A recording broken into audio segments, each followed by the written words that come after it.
Hi అండి, welcome to my channel Sri channel vlogs. ఎలా ఉన్నారండి అందరూ?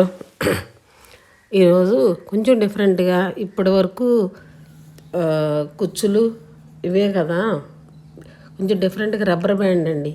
గాజులు చేసుకున్నాం కదా మొన్న, ఈరోజు రబ్బర్ బ్యాండ్ చేసుకుందాం. దానికి మెటీరియల్ చూపించే కదా, గాజుల్లో వాడినవి ఇక్కడ కూడా వాడుతున్నాను.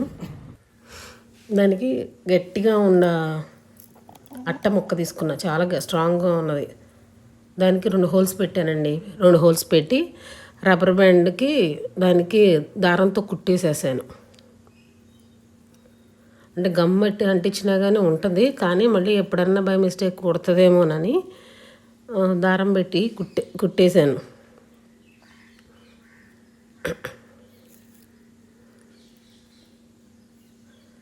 రొటీన్గా ఒకటే టైప్ ఎందుకని చెప్పి కొద్దిగా డిఫరెంట్గా తయారు చేద్దామని ఈ కుందన్స్తోనే రబ్బర్ బ్యాండ్ చేద్దాము. అంటే గాజులు ఉన్నాయి కదా, గాజులకు మ్యాచింగ్ అవి చేద్దామని మొదలుపెట్టాను.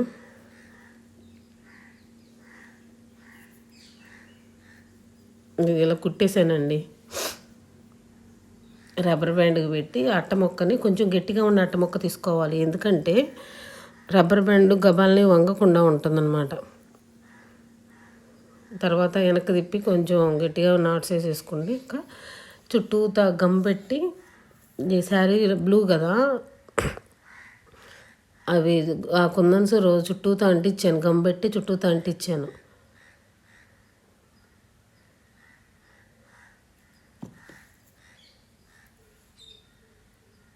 ఇవి డ్రాప్ షేప్లో ఉన్న కుందన్స్ అండి. ఇవి రౌండ్గా అంటించాను, కానీ తర్వాత నాకు కొద్దిగా ఇంకా మధ్యలో ఎక్కువ ప్లేస్ ఉండిపోయింది అని అనిపించి దీన్ని మధ్యలోకి బ్లూ కుందన్స్ మధ్యలోకి జరిపి చుట్టూతా ఈ స్టోన్ చైన్ అంటించడానికి అని చెప్పి మళ్ళీ కొంచెం గమ్ అంటిస్తున్నా.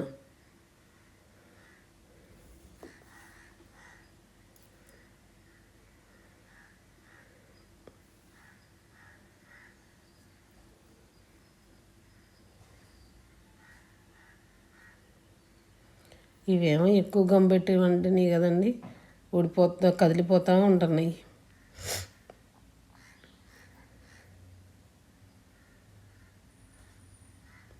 చుట్టూతా స్టోన్ లేస్ అంటించాను.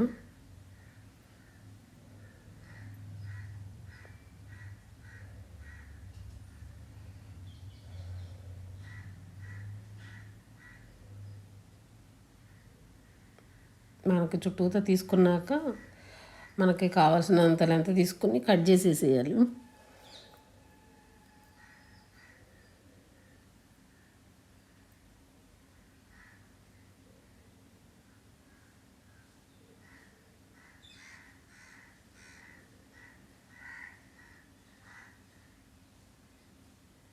గమ్మగా మాత్రం కొంచెం ఎక్కువగానే అంటించుకోండి, ఊడిపోకుండా ఉంటాయి.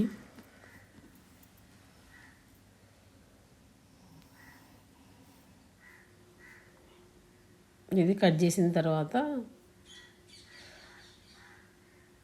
ఇలా ఉన్నాయి. మళ్ళీ తర్వాత ఇవి సిల్వర్ కలర్ ఉన్నాయి కదా, దోస గింజ కూడా కాదు, ఐ షేప్లో ఇవి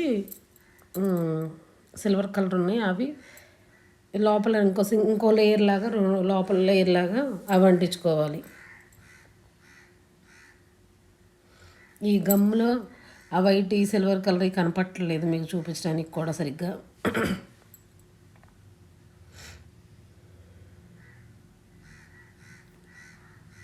ఇవి పెడుతూ ఉంటే కదిలిపోతూ ఉన్నాయండి. ఎవరో ఒక యూట్యూబ్లో చూసి నేను ఎందుకు ఆవిడ అలా పెడుతుంది, సరిగ్గా పెట్టచ్చు కదా అనుకున్నాను. ఏదైనా తందాక వస్తే కానీ తెలియదంట. నేను పెడితే కానీ నాకు తెలియదు, ఒకటి పెడతంటే ఒకటి ఊడిపోవడం. ఇప్పుడు కన్నా తర్వాత నెక్స్ట్ లోపల లేయర్ పెట్టినప్పుడు మరీ ఇబ్బంది పెట్టినాయండి.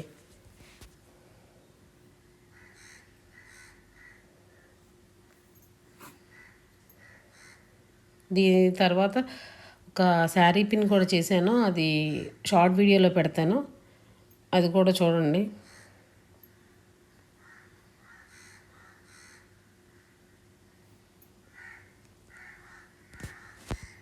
చుట్టూతో రౌండ్గా ఆ సిల్వర్ అంటించేయటమే.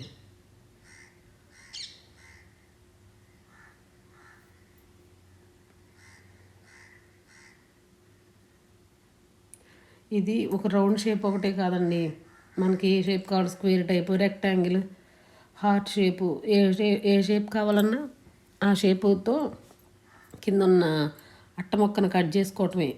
కట్ చేసుకొని మనకి ఆ షేప్లో ఇవి కుందన్స్ అంటించుకోవటమేనండి. ఇలా మొత్తం అంటించుకోవడం అయింది. లోపల మళ్ళీ ఫుల్గా గమ్ అప్లై చేసేసి మళ్ళీ బ్లూది లోపల ఇందాక ముందు ఫస్ట్ బ్లూ పెట్టాం కదా, ఆ బ్లూ డ్రాప్ షేప్లో ఉన్న బ్లూ పెట్టడమే.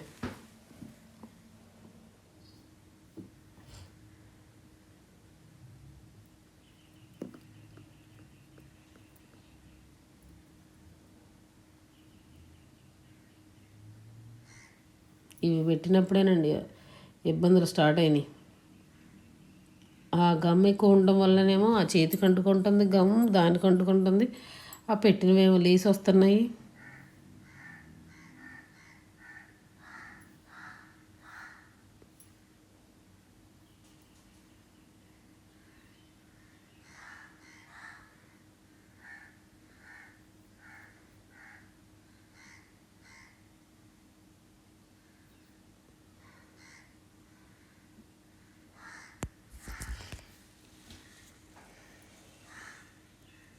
చుట్టూతా ఆ బ్లూ పెట్టేసిన తర్వాత మధ్యలో మాత్రం ఒకటి రౌండ్ పెట్టానండి, సరిపోయింది పెద్దది.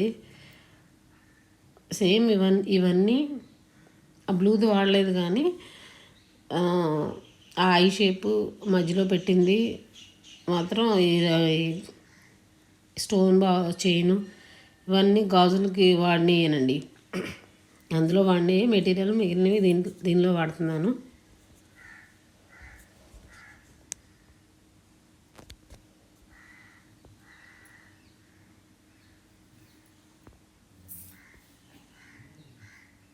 మధ్యలో ఇది కూడా పెట్టేసినాక అలా ఉంది. కొంచెం ఈ సర్కిల్ షేపు కొద్దిగా షేప్ అవుట్ అయినట్టు అనిపించింది నాకు. ఈ గమ్ము కొంచెం ఆరిపోయిన తర్వాత ఇలా ఉంది. పక్కన ఉంది ఈ గోల్డ్ శారీ పిన్ను, అది తర్వాత షార్ట్ వీడియోలో చూపిస్తాను మీకు. మొత్తం కంప్లీట్ అయినాక ఇలా ఉంటుంది. ఏదైనా మన చేతితో మనం చేసుకున్నాక చేసుకుంటే ఆ సాటిస్ఫాక్షన్ వేరుగా ఉంటుంది కదా. ఎవరన్నా అది చేసిన తర్వాత ఎవరన్నా బాగుంది అని అంటే ఆ తృప్తే వేరండి. నా ఈ వీడియో నచ్చితే లైక్ చేయండి, షేర్ చేయండి, సబ్స్క్రైబ్ చేసి కమెంట్ చేయండి. ఎలా ఉందో కమెంట్ చేయండి.